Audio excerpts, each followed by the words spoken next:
Eric here again, and there has never been a fighting series that constantly strives to improve itself the way that the Tekken series does.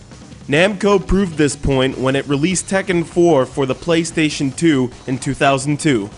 Among the worthiest contenders in fighting game history, the Tekken series is known for its free-form approach in hand-to-hand, high-action combat, complete with a fascinating storyline, a compelling musical score, beautifully designed battle environments, and colorful characters. The King of Iron Fist tournament returns in this installment with 4 brand new fighters. Vale-Tudo miscreant Craig Marduk, Capoeira goddess and student of Eddie Gordo, Christy Montero, middleweight British boxing phenom Steve Fox, and Kazuya Mishima, an abused Mishima child and biomechanical self-experiment hell-bent on revenge against Heihachi Mishima, the ringleader of the King of Iron Fist tournament and the Tekken arch-enemy you love to hate. Fans of the Tekken series will notice significant changes in combat. Fighting environments are now bordered by walls, whether they be glass, a heckling crowd cheering on and taking bets on the combatants, or even cars inside a parking garage. This close-quarter environment discourages the cheap tactic of charging at your opponent for that quick hit that takes away a good portion of that energy bar, and encourages knowing your fighter's style and trying to put together the right moves for brutal combinations that will trap your opponent against the ropes.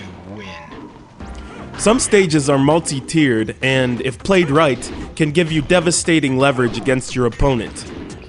Graphics and character movement are made smoother, allowing for more fluid fighting and collision effects. Costumes and appearances have been updated wonderfully. Just check out Paul Phoenix and his long messy hairstyle, or Yoshimitsu's insect wings and talon feet. I will not recommend Heihachi's man-thong though. Whose idea was that anyway? Players can select a story battle which takes you through each character's unique background. 4 characters, namely Kazuya and Hwoarang, Lee, and Heihachi, have their own unique ending besides fighting Heihachi himself and his man-thong inside a closed ring. Story and arcade mode are the best way probably to practice your skill with a certain character. If you feel like you're advanced enough at the one-player aspect, test your swiftness on time attack and try to beat the arcade mode as fast as you can. If you think you're too quick for your opponent to lay a hand on, try survival mode and see how long you can keep that energy bar filled up. Fans of Tekken Tag Tournament will notice a gaping hole in the team battle mode, the absence of tagging in your partner in the middle of combat.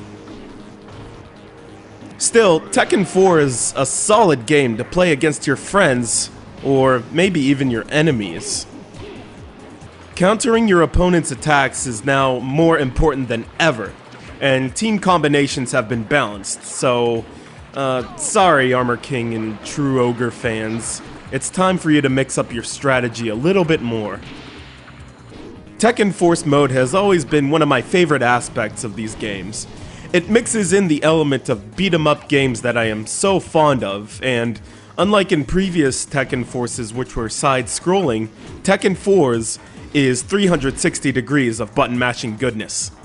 Tekken 4 is a complete fighting game that, although it may have tag tournament fans scratching their heads on the tagging absence, and maybe even the replacement of Mokujin with that silly combot, is still a fantastic title because of its visual brilliance, mathematical and tactical approach to combat, a newly expanded character lineup, and a style that cannot be imitated, much less duplicated.